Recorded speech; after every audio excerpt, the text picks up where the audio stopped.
Ahn, eu tinha comentado, eu vou reafirmar aqui com essa informação, com esse dado, um quarto, tá, 25% das novas unidades construídas no período eram oriundas de financiamento pelo BNH. Eu confesso que gostaria de saber esse dado hoje, o quanto por cento das edificações que são que é feito todo o processo legal, né? Aprovado um projeto na prefeitura, é averbado depois, é feito a averbação no registro de imóveis, né? Você recebe o habite da prefeitura. Qual a porcentagem de obras que são financiadas, né? Acho que seria um valor hoje também relevante. A gente vê bastante loteamentos novos, né? Que é de conhecimento assim que várias das obras que lá estão são financiadas, né? Então, naquele período foi 25%, né? Então hoje talvez seja, eu acredito que seja um valor relevante também, né? Lógico, aqui eu não estou contando, por exemplo, reformas, né? O cara fazer entre aspas, ali um puxadinho, fazer um quarto a mais, fazer um banheiro a mais, não. Eu estou falando de unidades novas, né? Casas prontas, digamos assim, inteiras. Mas as pessoas que não tinham acesso a crédito, como eu falei para vocês, que elas tinham que fazer?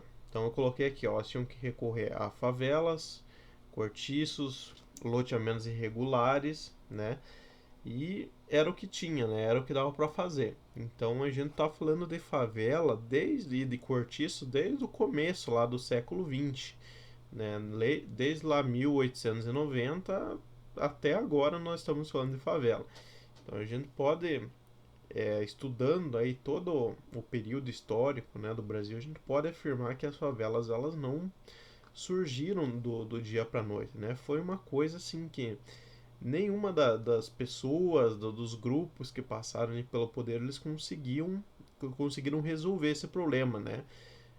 Por exemplo, dar habitação para todas aquelas pessoas, não, isso ninguém conseguiu fazer e até hoje a gente não conseguiu resolver, né, esse problema, né? Algumas pessoas dizem ainda que é, as favelas, né, são uma das características do nosso país, é verdade, né? A gente pensa em cartões postais do Rio, né? A gente pensa lá no Cristo, no Pão de Açúcar, mas pensa também nas favelas. Aqui também, junto com as favelas, entra a questão dos loteamentos irregulares, tá? Então, loteamentos irregulares existe muito, até hoje a gente encontra isso aí, né? Por exemplo, uma pessoa que tem uma gleba e ela divide lá de qualquer jeito, né? E vende com um contrato de gaveta, né? Faz um documento no Word ali. Então eu estou vendendo para fulano, quando que não existe uma documentação legal, né? Uma matrícula individualizada, uma escritura ali das propriedades. Então, hoje em dia, isso é banido. Por exemplo, o Ministério Público fiscaliza isso, né? Uma coisa proibida, mas que ainda acontece. Naquela época tinha bastante, tá? Bem mais do que hoje, por exemplo. Então, essa frase aqui é interessante, ó. Ela resume tudo, todo esse período, na verdade. Produzindo habitação sem criar cidades. O que quer dizer isso aqui? Ó? O que seria criar cidade? A gente tem hoje no Estatuto da Cidade a função social da cidade, né? Eu sei que vocês já tiveram várias disciplinas sobre isso, inclusive algumas minhas, que falam lá que a cidade ela tem que dar segurança, ela tem que dar trabalho, ela tem que dar lazer, né? Então esse tipo de habitação, essa produção habitacional, ela não criava cidades, ela criava só habitação. Então, você construir ali uma habitação em massa, né, com plantas padronizadas, e isso aqui não tem nenhum tipo de. Ele não consegue se manter de pé. Quer dizer assim, as pessoas que moram aqui, elas precisam trabalhar. Elas não têm nenhum tipo de emprego aqui, né? Não tem comércio aqui, não tem indústria aqui. Então elas precisam ir para outro local. Essa que era a ideia, né? Não tem nenhuma forma de lazer aqui, por exemplo. Né? Não tem uma praça, não tem um parque, não tem uma ciclovia, né? Acredito que a questão de passeios para pedestre também não seja das melhores. Então, essa produção no BNH pecava nesse sentido, tá? Mais uma frase ali de impacto. Conjuntos habitacionais em franjas urbanas, né? Para quem não conhece, o termo franja urbana está falando ali da região periférica, né? Hoje no nosso município, os loteamentos eles são criados em franjas urbanas, né? Nas periferias do município. Também é importante a gente ver o que significa a palavra periferia, periférico, né? Nos contornos do município, né? Às vezes a gente fala periferia, a gente tá, periferias, pessoas pobres. Não, periferias são as áreas periféricas dos contornos do município, tá? Que são as franjas urbanas. Desrespeitam o meio físico, tá? Então elas não estão nem aí se ali tem uma área com declividade acima de 80%, se tem uma encosta, se tem uma área alagadiça, né? Então eles não estão preocupados com respeitar ali o meio físico, né? O habitat. A identidade cultural, faltou L aqui, e a participação social.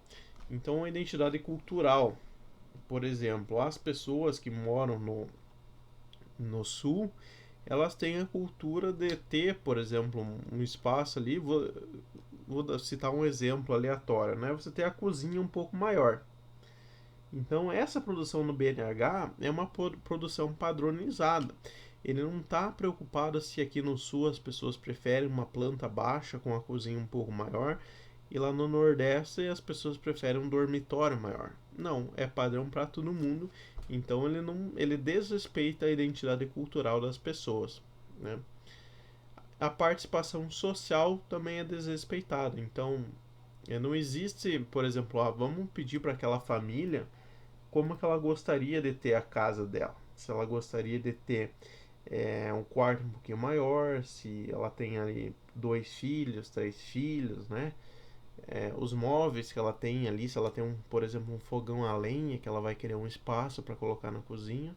Não, ele não tá nem aí, né? Padrão, você tem que se adaptar à casa, não é a casa que tem que se adaptar a você. É uma coisa que, para quem é arquiteto, sabe que é o contrário, né? A gente projeta a casa para atender as necessidades de uma pessoa, né? Ou de uma sociedade, um grupo de pessoas, uma classe social, e não o contrário. Então, uma complementação aqui, ó, soluções uniformes e padronizadas. Isso é bom para quem? Para o setor da construção civil, que vai construir essas casas. Por exemplo, construtoras, né, sindicatos ali, pessoal que vende material de construção, né, que fabrica material de construção.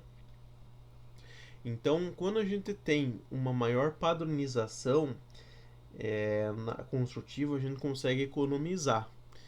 Por exemplo, vou citar um exemplo bem aleatório. A chance de você cometer um erro, por exemplo, o pedreiro colocou uma obra errada, construiu uma parede ali errada, então a chance dele errar é muito menor, porque ele já sabe, ele já fez 50 casas iguais àquela. Então a casa de número 51, a chance dele errar é muito pequena, né? E a gente sabe que esses erros aí acontecem, né? Sempre acontece algum problema ou outro. E também o setor da construção civil ela tem um controle maior, ela sabe exatamente quanto ela vai gastar de tijolo, de cimento, de areia por casa, né? Ela consegue ter um controle maior. Então a padronização é interessante para esse tipo de grupo social, esse tipo de pessoa, né? Grupo econômico, na verdade, né? Não grupo social. Então começam a surgir essas fotos que eu dei exemplo no começo da aula, né, da padronização, que o cemitério é estilo BNH, que todos os túmulos são padronizados, é porque criou-se um cartão postal do BNH que existiu, né? Isso é fato, é essa forte padronização. Então, unidades habitacionais desconsideravam as características regionais e locais, era tudo padronizado. E isso daqui é uma coisa diferente do que acontecia lá nos institutos de aposentadoria e pensão, porque lá era dividido por, além de ser dividido por classe, dos bancários, dos industriários, também existia um maior cuidado ali com as plantas, com as fachadas, né? Existia um cuidado arquitetônico maior. Então a gente tem que sempre saber que lá nos IAPs tinha uma grande diversidade tipológica e no BNH a homogeneidade de soluções arquitetônicas. Esses blocos tipo H aqui é o que mais se destaca, tá? É, porque tipo H, se a gente parar para observar essas plantas baixas aqui, a gente vai ver que o tipo H é o que consegue, de certa forma, aproveitar a maior quantidade de espaço. A gente tem aqui uma caixa de escada, né, no meio, uma circulação vertical no meio, e aqui a gente tem dois blocos de apartamentos. Então um H por quê? Porque aqui no meio existe um vão, né, que a gente consegue ter iluminação e ventilação. Então, imagina só a questão das pessoas, né? Você acordar e você tem uma vista, por exemplo, para o apartamento de frente, né? Então, talvez para algumas pessoas isso não seja interessante, né? Tanto é, se a gente fosse fazer uma avaliação de imóvel, eu considero particularmente que um apartamento desse lado, ó, que tem vista para a parte externa, vale mais que um apartamento que tem vista para a parte interna, né? Mas eles não estavam preocupados com isso, né? Para eles o prédio tipo H aqui era o que mais se adequava, o que mais aproveitava ali a questão das distribuições. Mais uma foto para a gente ter uma noção do que era, né? Então todos esses, lógico que um era aqui nesse sentido, o outro naquele outro, mas as plantas em si eram iguais, né? Talvez algumas coisas poderiam mudar, a questão das cores, enfim, mas o restante é tudo igual, né? Então, a tendência de uniformizar as técnicas construtivas para enquadramento no quesito da liberação de crédito. Isso era uma coisa que eles tentaram fazer essa produção pré-fabricada, pré-moldada, mas eles não tiveram muito sucesso, tá? Eles não conseguiram de forma efetiva trabalhar com a pré-fabricação de forma efetiva. Então, por quê? Porque existia muita mão de obra barata, então não tem problema as pessoas utilizarem ali, empilhar tijolo, vamos dizer assim, né? Porque era uma mão de obra barata. Muita gente vindo lá para os grandes centros, né? Então, tudo bem. Olhando, lógico, do ponto de vista dos empresários, né? Da classe ali da construção civil. Existia também um problema para combater, utilizar esses recursos em combater como pode dizer, para combater e evitar que você construir isso aqui em terrenos muito caros, né? Então era um recurso do FGTS para as pessoas mais humildes, digamos assim. Então eles criaram uma regra que esse tipo de tipologia de casa, de apartamento, existe uma porcentagem máxima do valor da terra. Tá? Então não poderia ser construído em terrenos muito caros, né? Não tem sentido você fazer uma casa popular, por exemplo, num terreno no centro da cidade que ele vale 1 milhão. Você, por exemplo, olhando hoje, né, na moeda de hoje. Então você está lá com um terreno que vale 1 milhão de reais e você vai construir uma casa que vale 80 mil reais, uma casa popular. Então isso não tem sentido nenhum, tá? E era isso que eles evitavam fazer. Então, para conseguir esses recursos do FGTS com uma taxa de juro que é uma taxa de juro mais baixa que é da outra modalidade, que é o SBPE, as pessoas procuravam terrenos mais baratos, né? E até hoje existe isso aqui. Por exemplo, quando a gente vai financiar uma casa ou fazer um projeto que tem que fazer lá o orçamento, que vai ser financiado, existe um limite de crédito, tá? Para o nosso município aqui é de 140 mil reais a casa mais o terreno para a gente conseguir enquadrar uma modalidade de taxa de juro mais baixo. Para municípios maiores, se eu não me engano, acima de 200 mil habitantes, é o caso, por exemplo, de Cascavel, Chapecó, os municípios mais próximos aqui a nós, é 170 mil, tá? Porque, lógico, nesses municípios os terrenos são mais caros. Mas para municípios pequenos aqui é tudo 140 mil. Então, se a gente pensar no nosso município aqui, A gente consegue terrenos ali de 60, 70 mil reais, certo? E a gente consegue fazer casas ali de 50, 55, 60 metros quadrados nesse tipo de terreno. Então por isso que a gente vai ver casas populares em terrenos baratos, né? Nessas franjas urbanas aqui, nesses loteamentos ali que são loteamentos com terrenos ali de 200 metros quadrados, 250, 220, porque a gente não consegue, né, uma taxa de juros mais barata, e com isso, com a criação desses loteamentos, acontece ampliação no perímetro urbano, né? Então a gente vê até hoje, a gente talvez mais fácil falar sobre isso aqui porque a gente tem um exemplo de hoje, né? A gente vê os loteamentos lá longe do centro da cidade, né? Por exemplo, você demora ali, dependendo do porte do município, 10 minutos, 20 minutos, até 30 minutos. Tá? Eu vou bastante no município de Chapecó, Santa Catarina, você demora lá num bairro 30 minutos para você chegar até o centro da cidade. Né? Então, por quê? Porque não tem mais terreno barato ali no meio. E com isso, gerou-se um problema. Né? Gerou-se o aumento da especulação imobiliária. Pô, se aquele terreno lá no fundo ele vale 70 mil, 65 mil, o meu terreno, né, minha gleba que eu tenho aqui perto do centro, ela vale muito, né, porque é uma localização muito melhor.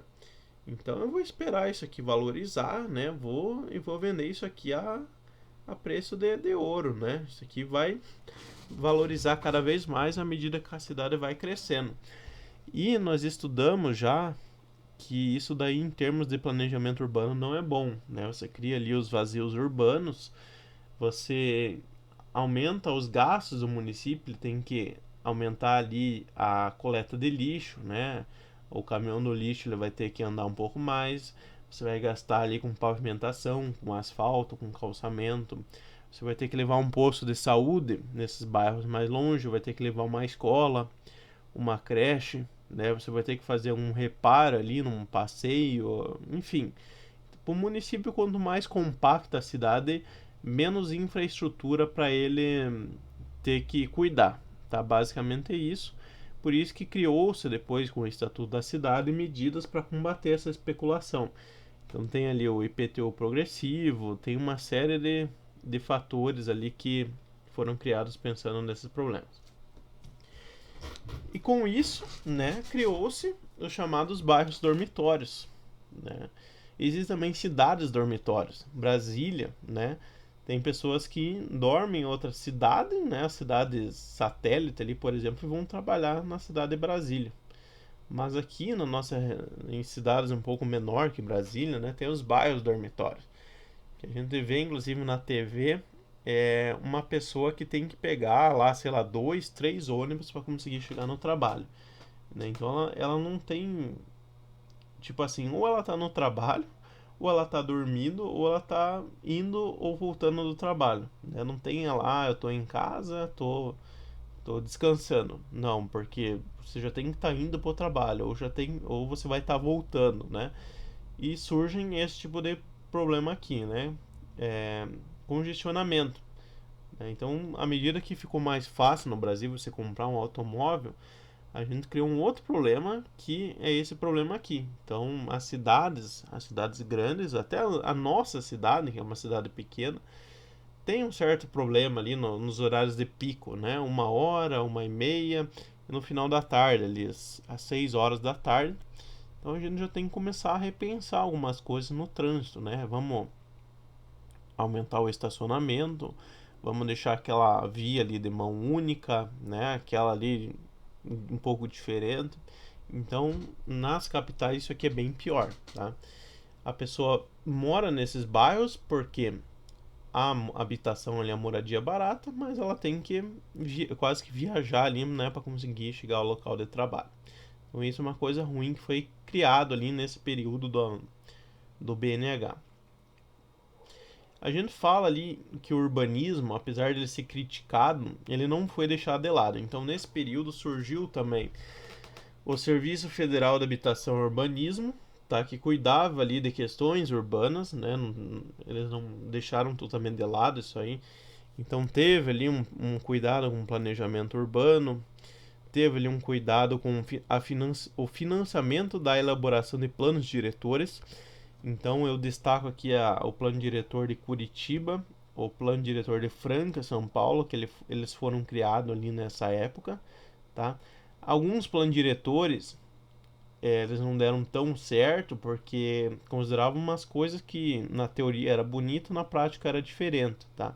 Mas alguns deram certo. Então a gente sempre, quando a gente está falando de BNH, a gente tem que entender assim, tiveram coisas que deram certo e tiveram coisas que não deram certo, tá? A gente nunca pode generalizar. Essa é a grande questão. Como exemplo de produção no BNH, então vou mostrar para vocês aqui, na verdade hoje é um distrito, né? Um distrito da cidade de São Paulo, que é a cidade de Tiradentes. Então nesse local aqui foi criada uma grande produção de habitação, ó. Então a gente pode ver aqui os prédios em H, né? Os prédios em H, que era esse sistema que era executado na época, né? Depois, lógico, a cidade em torno disso aqui ela foi crescendo, né? Então provavelmente isso aqui foi feito tudo depois, né?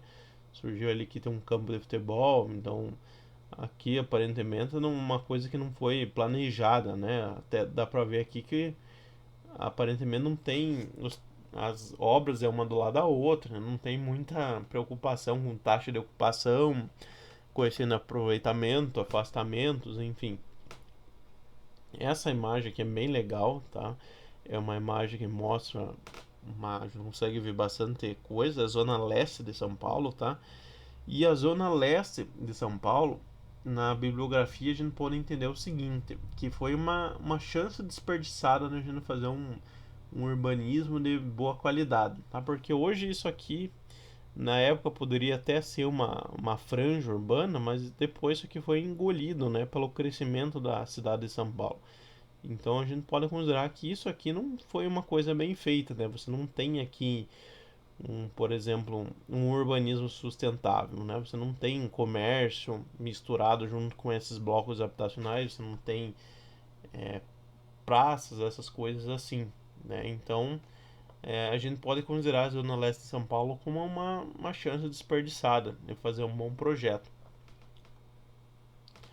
Aqui tem uma foto de uma área periférica, né? Ele está dizendo ali no final dos anos 70, que era as áreas que não eram planejadas, né? Uma área assim que as pessoas como se fossem loteamentos irregulares, né?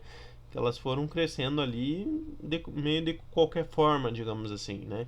Então dá pra ver aqui rua sem pavimentação, né? Olha, por exemplo, essa rua aqui, ó, é uma coisa totalmente sem planejamento, né? Barranco. E lógico, em dias de chuva, então a gente poderia imaginar barro, né? Imagina a questão de saneamento, né? Saneamento que provavelmente as pessoas tinham lá fosso negro, né? Sumidouros, então elas enterravam ali o esgoto, digamos assim. Não sei como que funcionava a questão do lixo, né? Mas provavelmente tinha um local que as pessoas jogavam o lixo ali, né? Faziam uma espécie de lixão pro bairro. A questão de águas pluviais era empoçava num local, né? E quando secava ali, ficava o barro, né? Então era uma coisa bem precária. Como eu já falei então no início da aula, apesar dos investimentos, o BNH não conseguiu conter o crescimento das favelas. Por quê? Porque houve um crescimento muito grande, tá? Houve um inchaço ali no meio urbano, então era praticamente impossível a gente criar habitação para todas essas pessoas.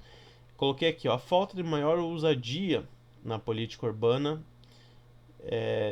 se explica pelo caráter conservador do regime. Então eles defendiam a questão lá da casa própria, né, tudo certinho, e não difundiam uma política em massa ali para você atender as pessoas mais humildes, né. Dificultava a adoção de medidas mais contundentes que limitassem o direito à propriedade. A ausência de instrumentos hoje previstos no Estatuto da Cidade, como comentei, para combater a especulação imobiliária. Uma outra coisa que a gente tem que saber, que nessa época aqui, ó, foi criada essa famosa lei que a gente tem até hoje, que a gente estuda aqui, né, que a gente segue para fazer loteamentos, que é a Lei 6766 de 79. Essa lei ela regula o parcelamento do solo. Deixa eu tomar uma água aqui.